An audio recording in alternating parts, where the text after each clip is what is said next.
Coming to you live from downtown Detroit, this is Benzinga's PreMarket Prep with your host, Joel Elconin. This is a volatile puppy here, isn't it? And Dennis Dick. I'm bidding a penny. I will buy the stock for a penny. With everything you need to start your trading day.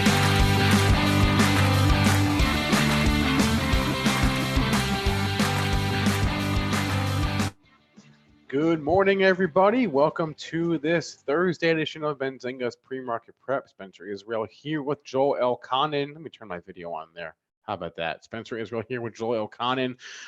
Dennis is out today. He mentioned yesterday that his kid is sick, and now his kid got him sick. So Dennis is okay. He has strep, but he says he hopes he'll be back tomorrow.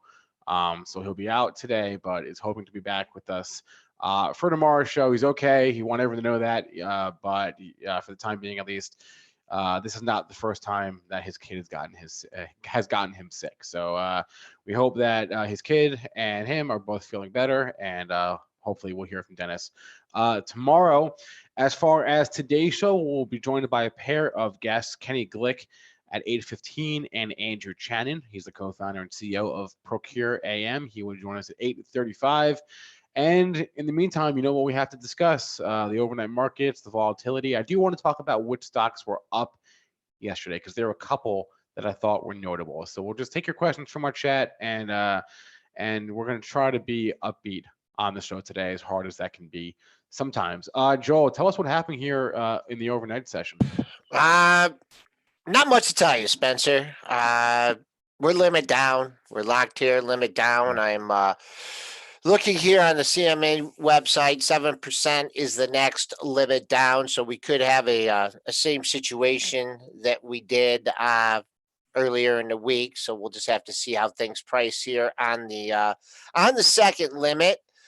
Crude down $2 here, taking that on the chin as well. 30.98. No safe haven in gold, down $20 at 1622.30.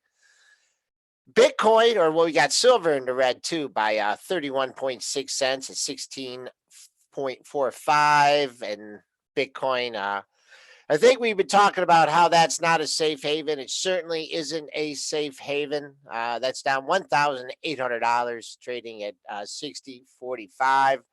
I know a lot of people making comments in the chat yesterday. I was down. I was glum. Well, you're damn right I was. Just discussing the situation with my wife, and, her being involved in the medical community. Kind of had a feeling like something was going to happen. Obviously, the scope and scale of it is something that you cannot predict.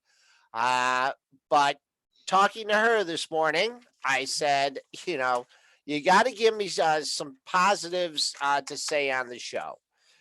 And what'd she say? She said, all these are, subject to change. But 80% of the people that have the virus right now have minimum or just simply asymptomatic, right? Symptomatic. So it's still transitional, it's still very highly contagious, and the situation is certainly not under control yet. But she got up, she went to work today. She's going to be, they're trying to get all the proper equipment. Right.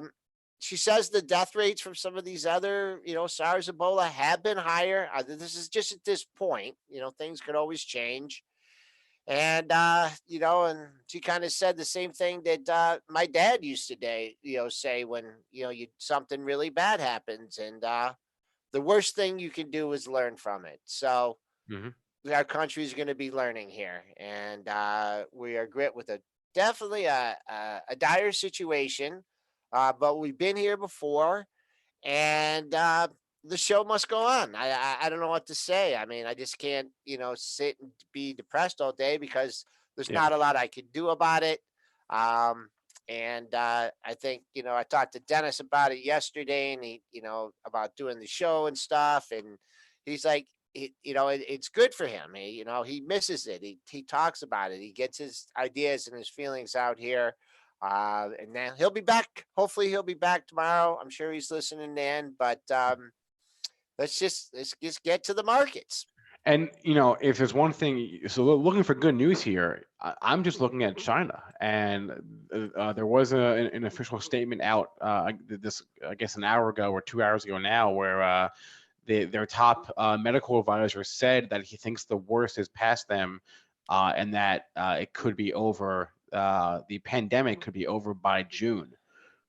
He said they've had declining infection rates for weeks, and that's all good. That's what you want to hear. So I guess if you look at it from that perspective, that we just have to endure this potentially only for a couple more months, and then we could be past it if we can learn anything from China.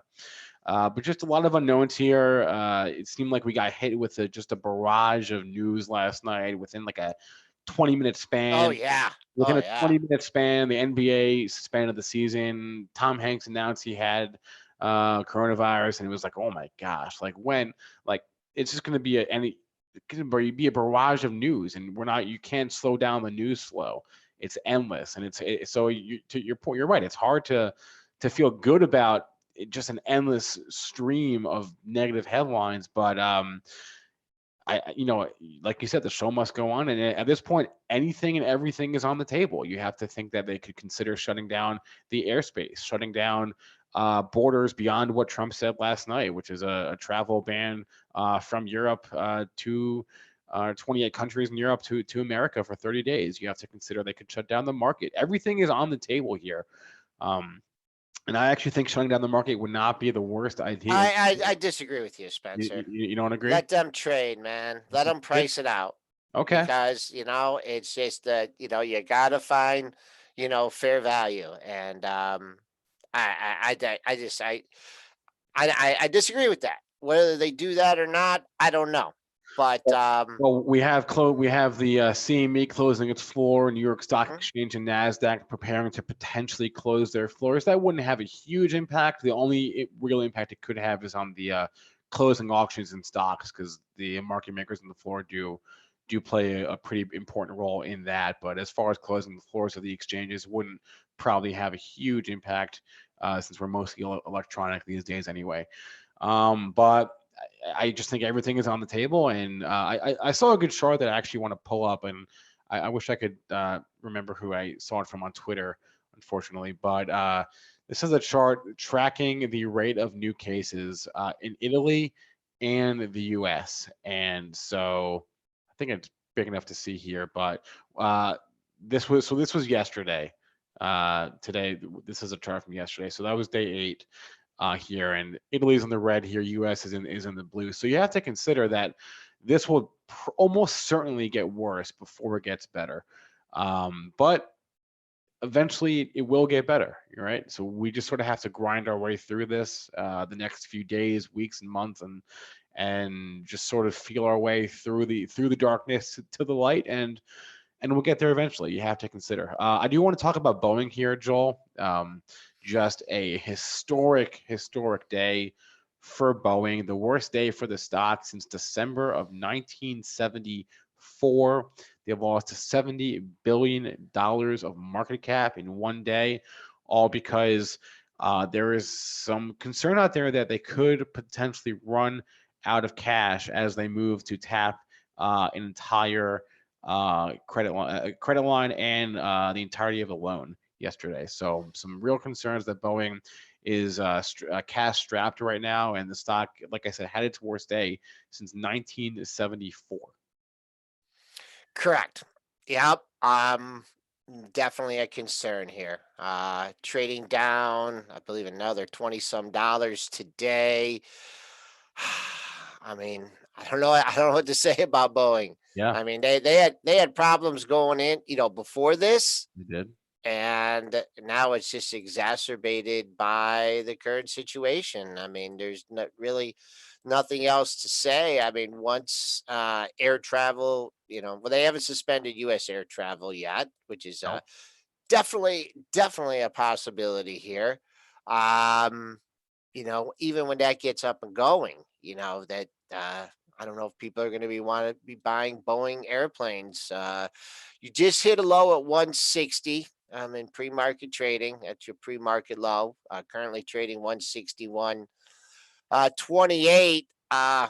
Really, I really can't give you support in this thing. Right. There's no support to be found in a lot of places. Yeah. I'm looking at some monthly lows here from 2017 and 155.21, 150.02, 138.80. But those are, as much as I love levels and support and resistance, you can pretty much throw that out the table in this kind of market. So be careful on the long side in something like Boeing. And if you're short, have a target or have a stop in on the upside.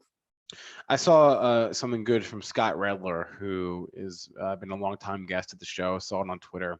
He said, "Trade within your means and live within your means," and that has never been more appropriate than right now to say trade and live within your means, because you don't know how bad this could get. And Boeing, I mean, it looks like. Who said that? Scott Redler said that, and the Red Dog, and I totally agree. Trade and live within your means now more than ever. I do want to talk before we go to our Kenny here. There were a couple of stocks that were up yesterday. Every day, I'm looking at which stocks in the S&P got hit the hardest and which stocks held up the best. And the stocks that get hit the hardest are pretty much the same every day. It's pretty much the travel stocks, airlines, cruise liners, and energy. And the stocks that hold up the best tend to rotate. Gilead is frequently among the best. We've talked about that on the show for the past couple of weeks here. Gilead was up yesterday. So was T-Mobile, because the California Public Utilities Commission, it looks like they're not going to fight the merger with Sprint. T-Mobile actually closed higher. What was it? What did they close higher? 1.73% yesterday.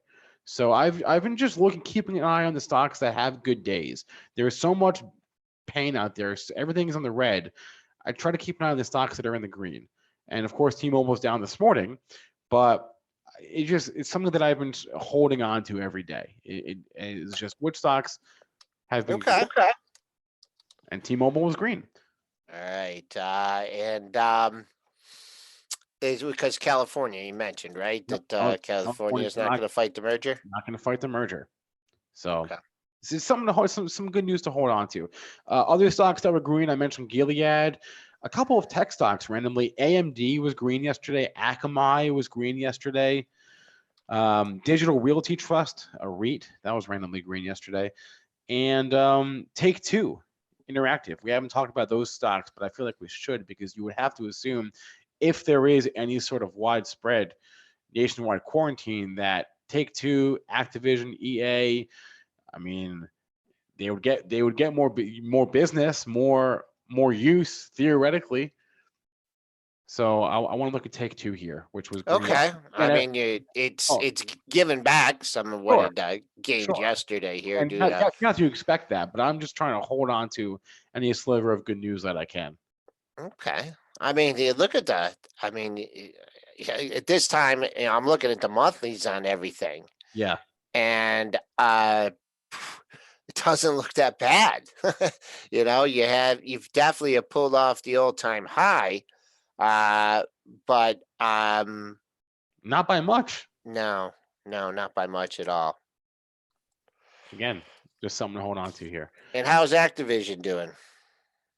Let's find out. Again, looking at the monthlies. It had that big sell off, but we've actually been coming back here in Activision. Wow.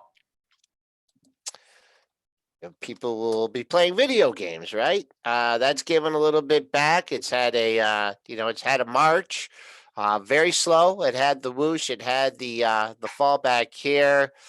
I mean, if you're looking at this one and you want to figure a retracement, you bottom at about 40, you hit 65, 25-point move, 12.5. You add that to 40.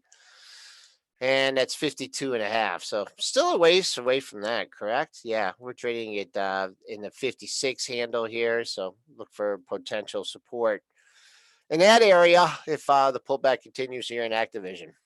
All right, let's get our first guest thoughts here. Kenny Glick from hitthebid.com. Kenny, good morning. Good morning, boys. What's happening? Oh, not a whole lot. Eh, Just everything is in turmoil here. But you're in New Jersey, not far from where I grew up. Kenny, what is the sense like out there?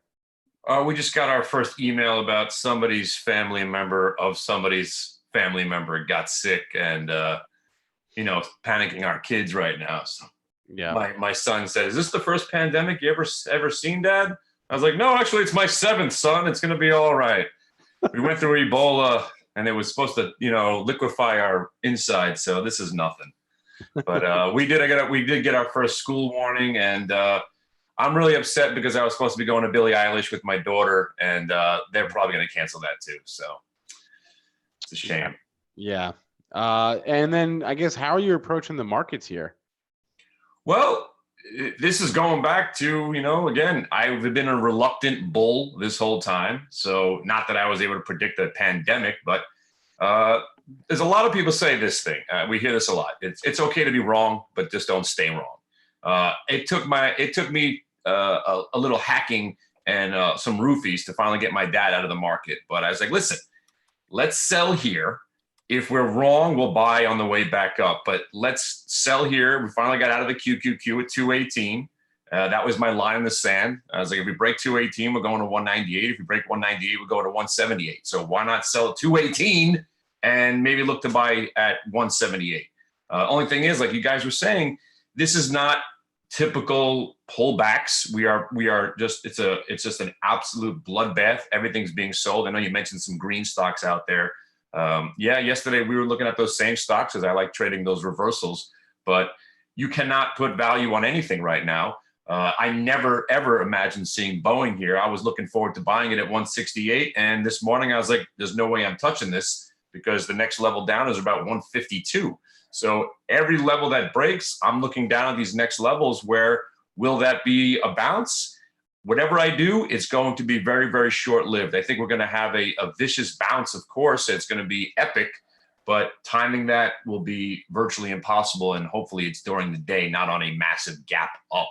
But definitely looking at some stocks, like the Costco's. I never thought I'd see Halliburton down under $7. Some stuff like that. Microsoft, I never thought I'd get a chance to buy that back in the 130s. So a lot of stuff I've been sitting here waiting for, again, still deathly afraid to put real money to work, but I'm more of a day trader than an investor always. So I look forward to seeing what happens for the rest of the day. Nice hat, by the way, Kenny.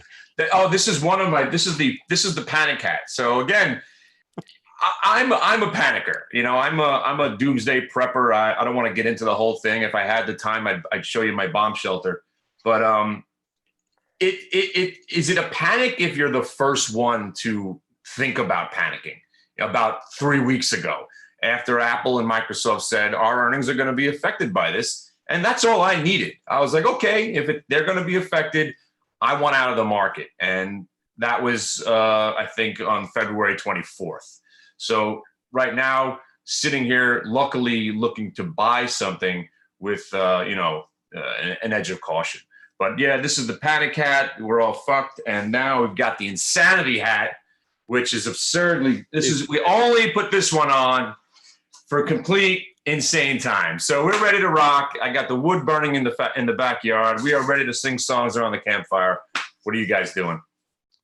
I guess going over to your place. I'm not really sure. Right. So the question now, Kenny, is the worst over or not in your view?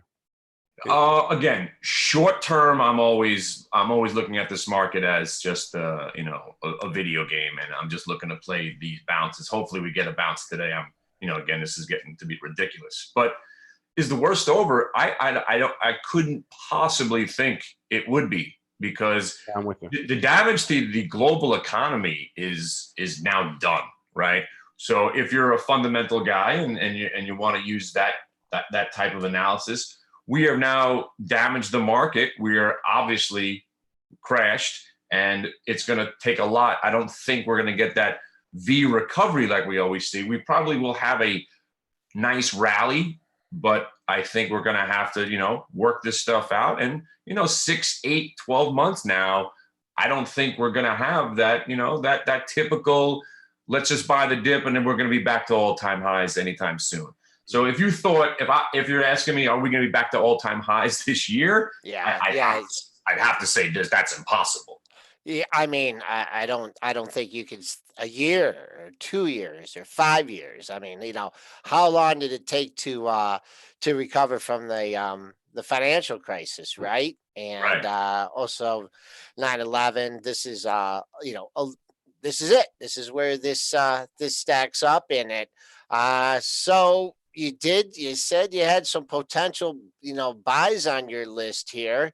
Why don't we discuss a couple of those? Yeah, I mean, I like the idea of buying Costco, except for the fact that nobody's leaving the house. So all the stocks that I'm looking at are on technicals alone. Once you start to factor in the overall picture, if no one's going to go out of the house soon, then all those people buying all that stuff at Costco is not going to make a difference. But some of these stocks are down to the prices where I never thought we'd see them, like space back to 13. We've come full circle. Not that I would go playing, stocks like that for the bounce, but I was looking at Beyond Meat, down back at 73, 74. Here we are. The Boeing, if it holds this 160, I'm interested. But like I said, you got 8 or 9 points to the downside on that one also.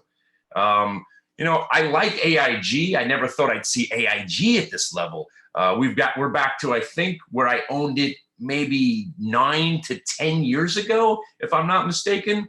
So that's enticing. That 5G stock, I never thought we'd see that under 5. INSG sitting here at 4. Give me some of that with some limited risk. I'm liking that. And here's a crazy idea. PCG. I had my eye on this one. I liked it at 17. Their troubles are different than what's going on here. I'm kind of looking at that as a possible buy, but also big fan of Twitter. Didn't think I'd see that under 30 again this year. So we're getting to those levels where all of these stocks obviously make sense, but you cannot really want to own this stuff right now for more than a day, possibly, or maybe a swing trade with a really, really, again, once you take something overnight, you never know what's going to happen. So limited risk, these are all day trades. So if these stocks hit my levels, I'm going to try to get involved on the day and then, make some money and then call it a day and then move on to the next day. Right now, I wouldn't want to own anything. And again, the QQQ 178, again, it's amazing that we're here this quickly. It's frightening, but at 178, this thing has some true, support. And I'm looking forward to it. I think we get there today. I wouldn't be surprised if we see 178 today and complete washout. Maybe we get that massive tradable bottom, and then we take it from there. Okay, what about a stock like Gilead? I mean, it's just pure speculation. Yeah. How's it trading today? It's trading down 292. I mean, it's so hard on those stocks. How do you pronounce that? Remdesivir? Is that it's an age drug that supposedly is helping with the symptoms? I mean, are you looking at the biotech sector at all? Well, I've been playing those crazy ones, the INOs. Like, I don't know, again, the stories behind these are just the catalyst that they like the fuse, your INOs, your codexes, the Lake and APT with the hazmat suits and the masks and that type of stuff, NVAX. Which one of these companies has a legitimate, solution or product that's going to help this situation that we're in? I don't know. But you give me the story meets technicals like INO yesterday, what seemed like a pump and dump. Hey, they're pumping it again. We're involved in that stock yesterday. Short and long, it's been pretty exciting. But I'm not versed enough or educated enough to talk about which biotechs might be the ones that you want to go to. I'm just looking at them, if I see a story that goes by, it seems interesting, and then the technicals meet the story, then I'm interested. And that's the way I'm playing it right now. Very, very short term. Hoping to see the volatility come in today. UVXY has been my lord and master. If that stock, again, as awful as it is, we all know about UVXY, built to go down. When this thing is trending up, it's the most frightening thing in the world. And obviously, once it started, showing me that some strength above 1250, even 13 and 14, I was like, hey, this market might be in real trouble. So I'm waiting for the UVXY to collapse. Give me a reason to feel bullish, and I'm going to start buying. And that's really what my strategy is for today.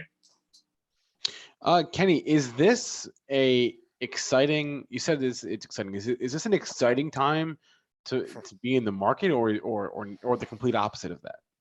Oh, this is the most exciting time we've had in since Brexit or Ebola. Or not to make light of what's going on here, but volatility is what guys like us, we love this stuff. Again, if you're sitting in cash, it's a lot easier to concentrate. Obviously, I held onto that space a little bit too long. I only had minimal amount of it left, but the premiums on the options were so huge that I just sold some out of the money calls for ridiculous prices, and it cushioned this blow pretty well. And that's what I did. I basically, I did that with the Qs to cushion the first couple of days, and then I said, what's the point of even hedging? Let me just get out. But that's a good word for it. Exciting.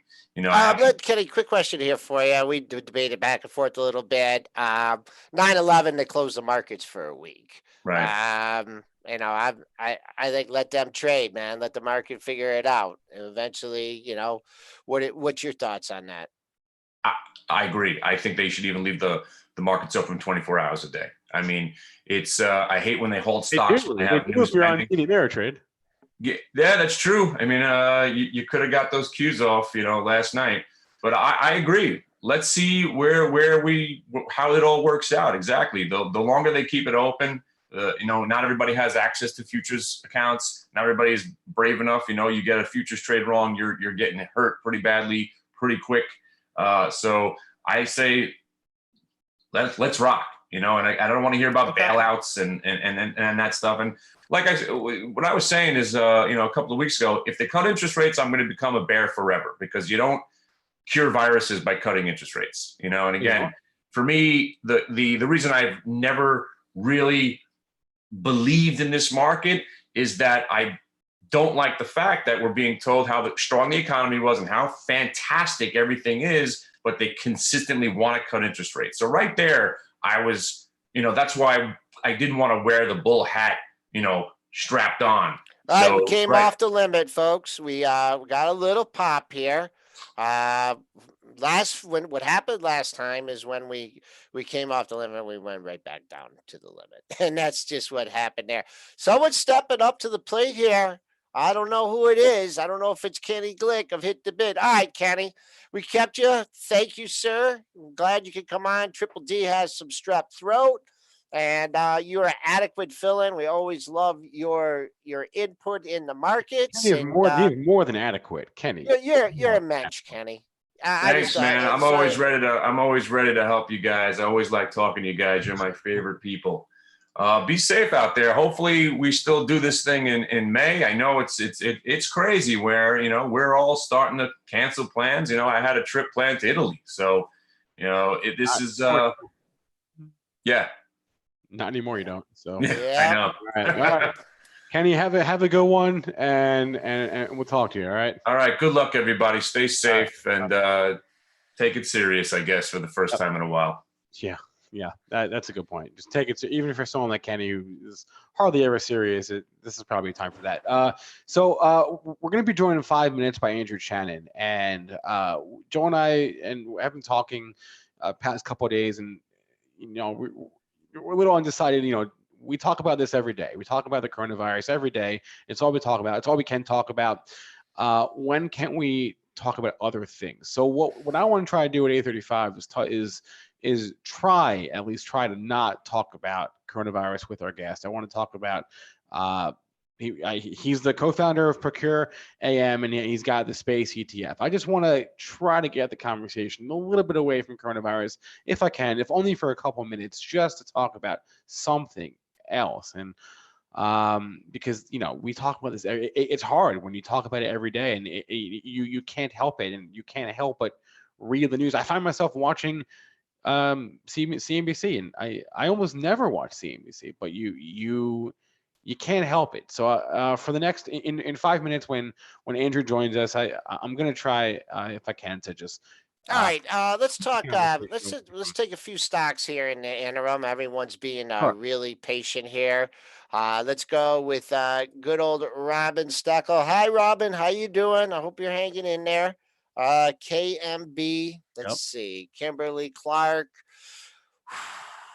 Well, it's trading down. That just hit an all-time high. This is probably the toilet paper rush, right? You would think so. Yeah, let's see I'd keep an eye on that low at 126.86. You're trading in the 131 handle. That was a wick there, so not a ton of stock traded. So looking at that as potential support here, trading down $3. Once again, these if no one's going to the store, then how are they going to buy the products? But eventually, that's going to change. Eventually, some things are going to come out of this. So keeping an eye on that low, 126.86. And this is I'll say this for General Mills. General Mills, what? Not General Mills, Kimberly Clark. Okay. If these, and I don't know if any of these stocks are going to get back to their close, but keep an eye on that closing price. Or if you want some targets, maybe the low of yesterday's range. So that's it on Kimberly Clark. And then I guess I've been trying to write down the tickers drop in the chat. There are a couple more. Someone dropped TDOC in there. We've been talking about this one for the past week or so. Yep. And I did not see what it did yesterday. What did it do yesterday? Had a big old day yesterday. Ran up, made a new all-time high, 153.75. Giving it back today. Once again, where's the future of healthcare going? How long is this going to persist? Dennis was talking about the 120 level. 120 is pretty good support here. But where are we trading at here? 127. So look at those lows, 119, 120. That's been holding up here in this market environment. You lose that. Easily. Where's the next support level here on the daily charts? Pair lows at 110.5, 113.01. So split those $1.50. $1.50, 111.25, 111.5. That splits the two lows from February 26th and 25th and 26th in TDOC. Frankie in the chat mentioned DLR. That was the top performer in the S&P 500 yesterday. Digital Realty Trust up 1.9%. He also mentioned EQIX, and didn't look at that one, but I'll pull up DLR here. Just talking about earlier about relative strength, and it was strong yesterday. What's the symbol on that one? DLR. Now, do they have space for servers, remote servers and cloud services and stuff? Is that what they do? They're an online REIT. They're online REIT. Yeah. That's not a good explanation of what they do, but the only thing I know about them is that they're a REIT that somehow it's an online offering, is my understanding. It looks good. It's traded down, $5.50, and this one had a big run up yesterday.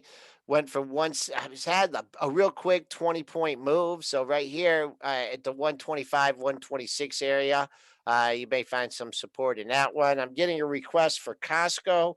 Once again, you're talking about these retailers here, right? And Costco's selling a lot of products right now, and I'm sure they're going to be busy today. It's just, moving forward, how long are we going to have this kind of, are we not going to be going out? So if you own it for a much lower level and you don't mind, taking some profits on it, then go ahead. But at this point, what did you have? You had that washout low at 271.21.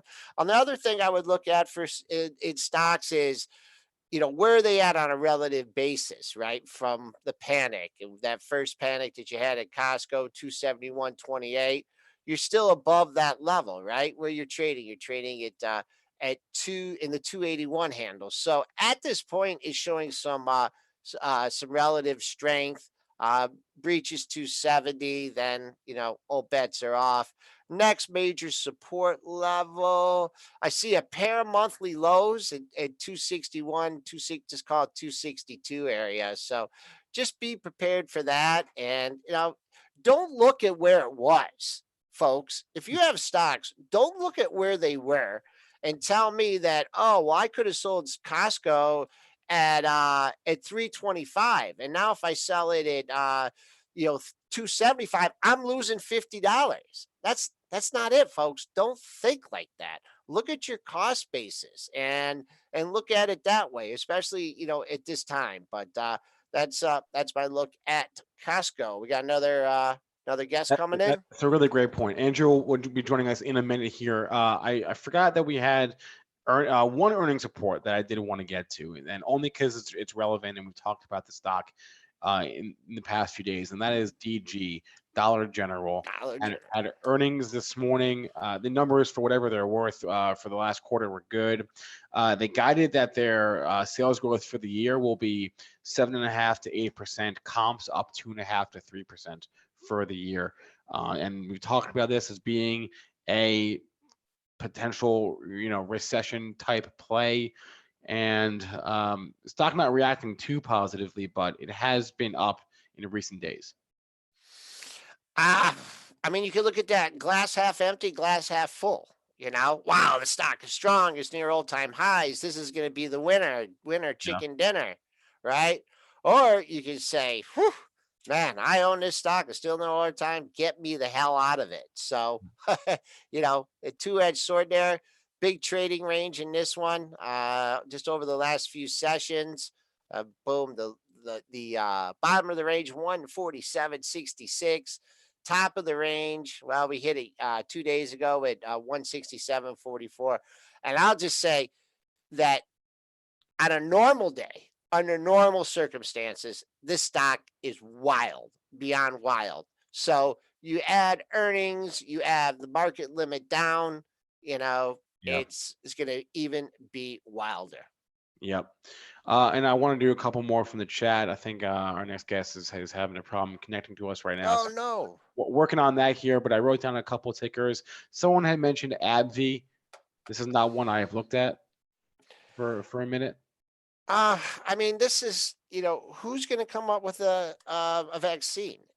Who's going to, I mean, that's what you're banking on here. And I just don't know. And if they do come out, how long is it going to be produced? How long is it going to take to get to the market? I mean, so I have no idea what, they have in the pipeline. Yeah. So it's speculation at this point. Yeah. Of the stocks that are involved in this, Gilead down 3.5 sticks today. They're, how do you pronounce that drug, Spencer? I can't. Adjacam. No, isn't it Remesvir or something? Oh no, I'm thinking of the Biogen drug. Yeah, I can't pronounce the Gilead drug. Sorry, or the AbbVie. Sorry, that's not going to happen. That drug pronunciation is that's hard. Yeah, it's hard. I just say, yeah. I mean, it works for AIDS patients, and it's not a cure, but I think it's helping with. Well, Renee puts it in there. Remdesivir. We'll just call it Remdesivir. There we go. What does Brent say? How's Brent pronounced? I don't know. I haven't asked Brent. Let's go to our second guest of the day now, Andrew Chanin. He's the co-founder and CEO of ProcureAM. Andrew, good morning. Thanks for joining us. Glad to be here. Thanks for having me. So we had you on a couple months ago when the ETF launched. Your ETF is UFO, and I don't want to talk short term here. I just want to get, we all know what the short term story is. We're in a period of great volatility and uncertainty in the markets and in the global economy. So throwing the short term out the window here for a second, What is is there an industry specific catalyst? Assuming we move past the coronavirus fears here and however long it takes, a few weeks or a few months, what is the next catalyst here for this industry? Yeah, well, I think it's important to take into consideration certainly the short term and what we're seeing currently, but looking at kind of a long-term industry such as we see space, and kind of seeing what other things are out there that if we do find a vaccine, or if incidences, infections, deaths, things like that start to hopefully plateau and go downwards, can we get back to business as usual? And if we can, right before this recent downturn, we had seen a lot of positive things going in the momentum of broad-based indices, as well as specifically for the space industry. And so in some kind of future tech emerging technology industries, you see a lot of very, very early stage companies with brand new technologies that are testing things out that need to hit things at perfection levels in order for them to be successful. You look at something like UFO, and there are a lot of companies that have been around for decades and decades. Just because this is an industry that people are becoming more familiar with doesn't mean that these companies are brand new. So you do have some companies that pay dividends. You do have aerospace and defense names. They're not pure play space in some ways, and in some terms that can be helpful. And some you might get more volatility or less depending on the name. But if you look at some of the long-term trends that we were seeing before the sell-off, we were seeing significantly more spending at the government and military levels on space. So things like the Space Force, things like carving out increased budgets for NASA. This is what was happening in the U.S. And whenever this is happening in the U.S., it's very likely that our adversaries, as well as allies, kind of mimic what we do. And the U.S. is always trying to be a leader on the defense space, whether it's land, air, sea, cyberspace, and now outer space. And for the adversaries, it's very typical that they try to keep in line with our spending, even though the U.S. typically outspends our largest rivals. So I think that is one area that once health becomes less of the focus, we can get back to business as normal. These are areas that we're seeing already started seeing some growth and additional spending towards prior to the virus outbreaks. Hey, real quick, I just want to hop in here.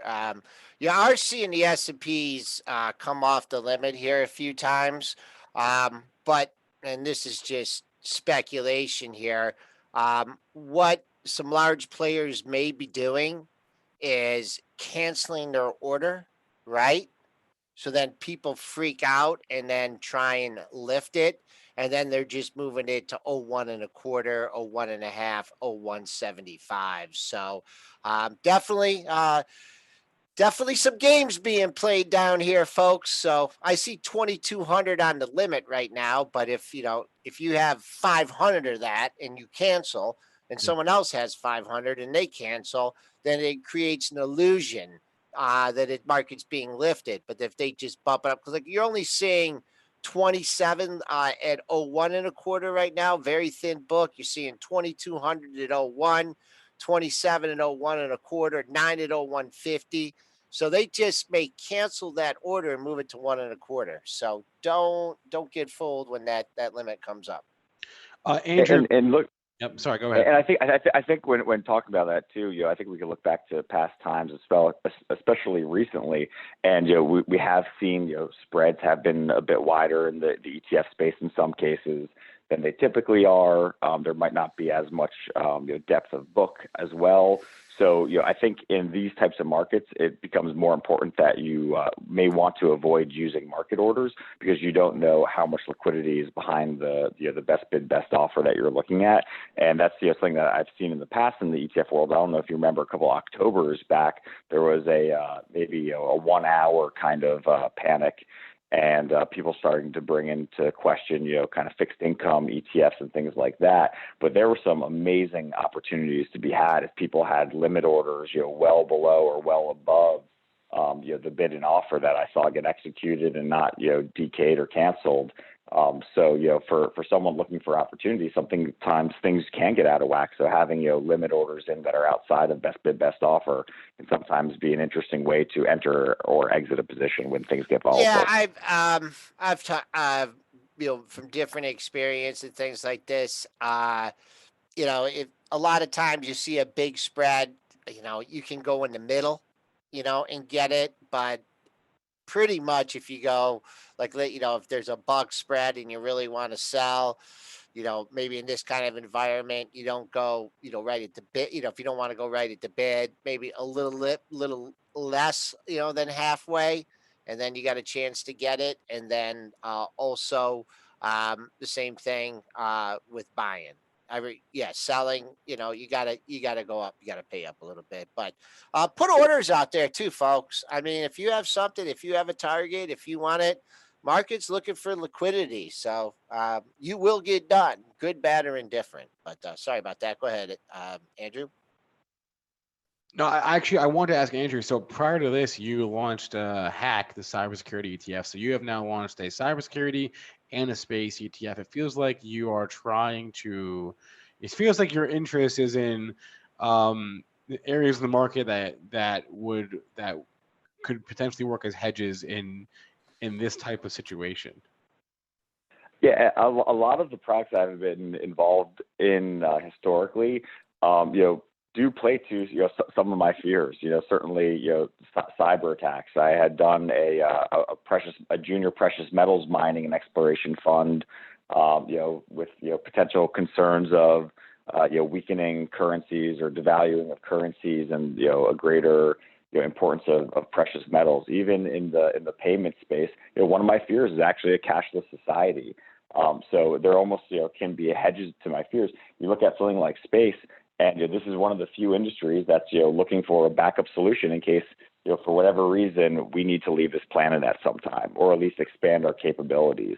But there's so much more in space that can be accomplished than just getting off this planet. And so many of the advances that we've seen on Earth were things that were actually developed by the space program and different various space investments. So you look at things like GPS and how our Uber gets us from point A to point B. Those are all space-based technologies.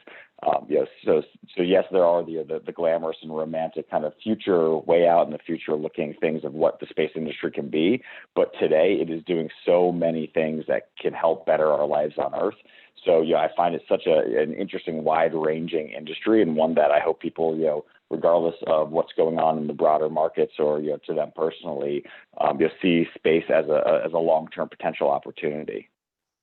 And Andrew, you spent your career in the ETF space, and there's a case to be made that this is really one of the first major stress tests to the ETF market since ETFs really started to gobble up billions and billions of dollars in assets in these past few years. So aside from widened spreads, like what else have you seen out there in terms of ETFs? That there's been this flight to passive index products in the past decade or so. And ETFs are growing like gangbusters every year in terms of assets, but we really haven't been tested with real sustained volatility until right now, maybe 2018 also to an extent. But what else have you seen out there in ETF land in terms of how the effects are playing out in that market? I feel like actually, ETFs have been, fairly calm. Yes, the price movement could be volatile, but as far as the trading process that's occurring, it seems fairly orderly. And by that I mean I remember the May 6th flash crash many years ago, and there were times where you were seeing the funds trading. The underlyings were trading, at a certain level, with the ETF trading, 5-10% or so below the actual net asset value. And, coming from a world of being, an arbitrager, those are opportunities that you can actually, seize on. I remember seeing back in that October example a couple of years back, I remember seeing funds where the fund may be down 20% and the worst performing name in that fund would be down like 15%. And you look at that and you say, well, clearly there's an opportunity for someone to step in and provide, that liquidity because things are getting out of whack.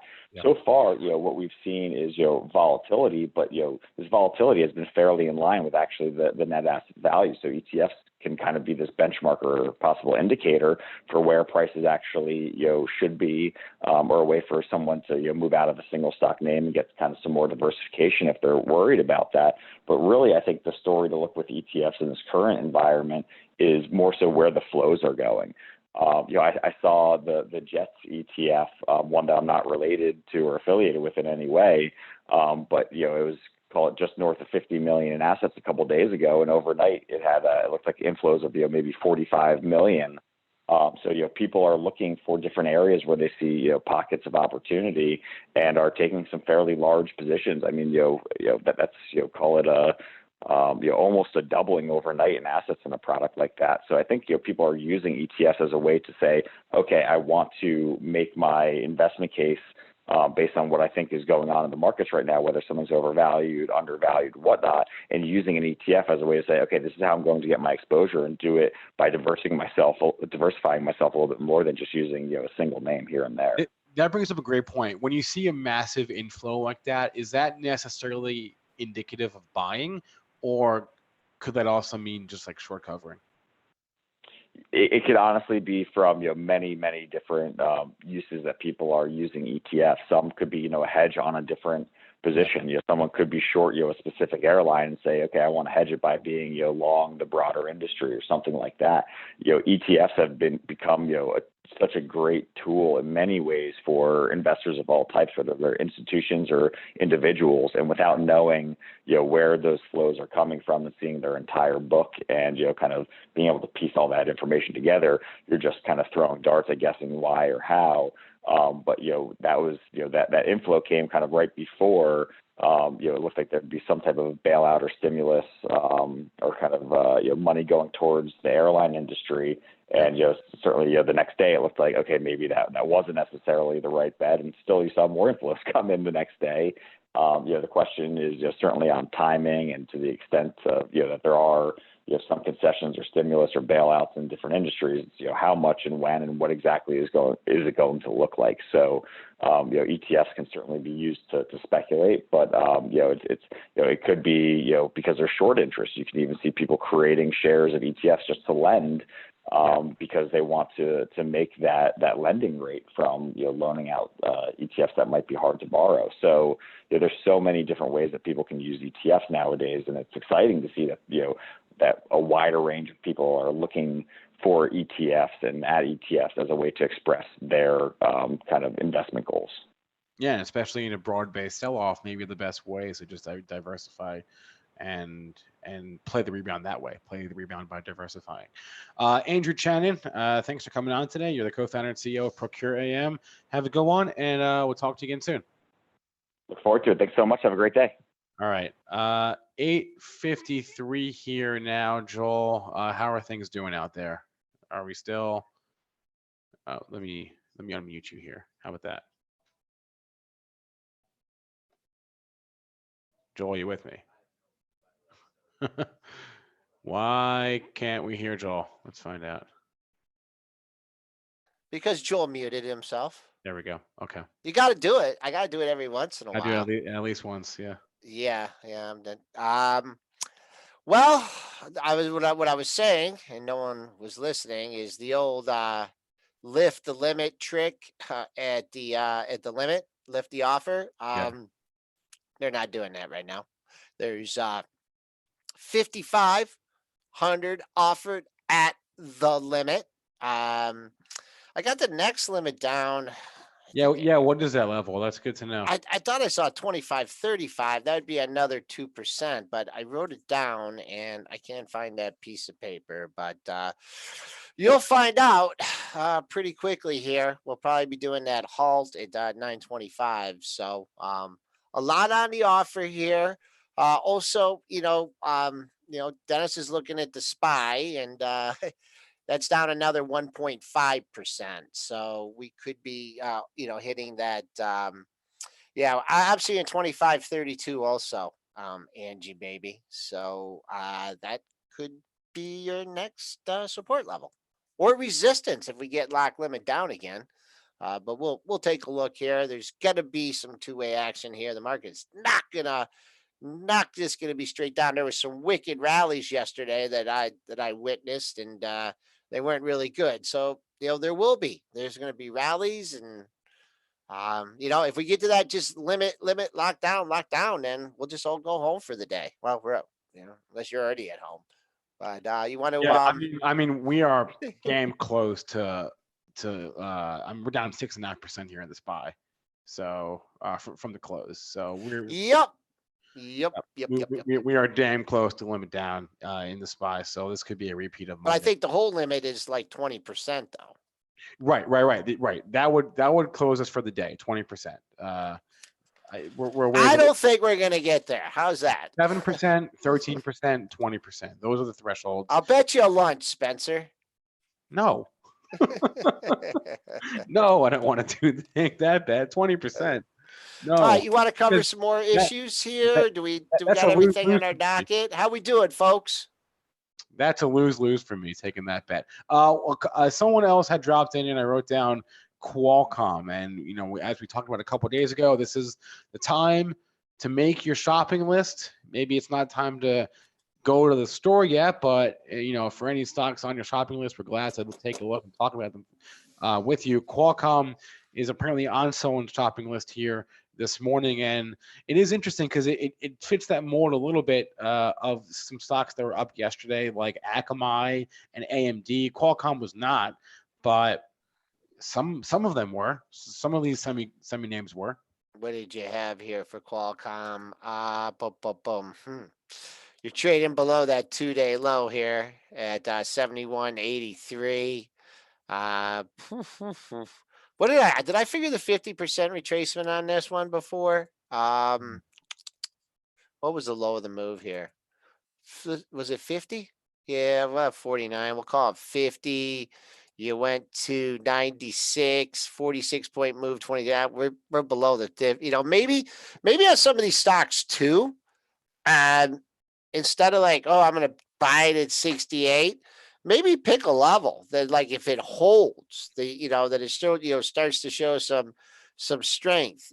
Do that instead of or do some fractional buying. Buy half of your position. Is something that you may want to consider. And let me see here what we have. Let's see what we have here at the limit once again. Before we wrap up the show, Spencer's or any other stocks you want to cover? There were a number, but someone had mentioned LYV. That's going to get cracked today. The live entertainment. It's gotten cracked. It'll get cracked again. So just looking at the pre-market action in LYV, but that one is going to get hit hard here at the open, if we even open at this point. But I'm just kind of keeping an eye on Carnival, which was halted and is now resumed trade, and there's just halts all over the place here. 52-week lows all over the place here. So just stay vigilant, and that's really all there is to say, Joel. Yeah, and I mean, if you feel like the need to to come into the chat, either of the chats, and be negative and use all caps and stuff. That's what you can do. That's what you want to do.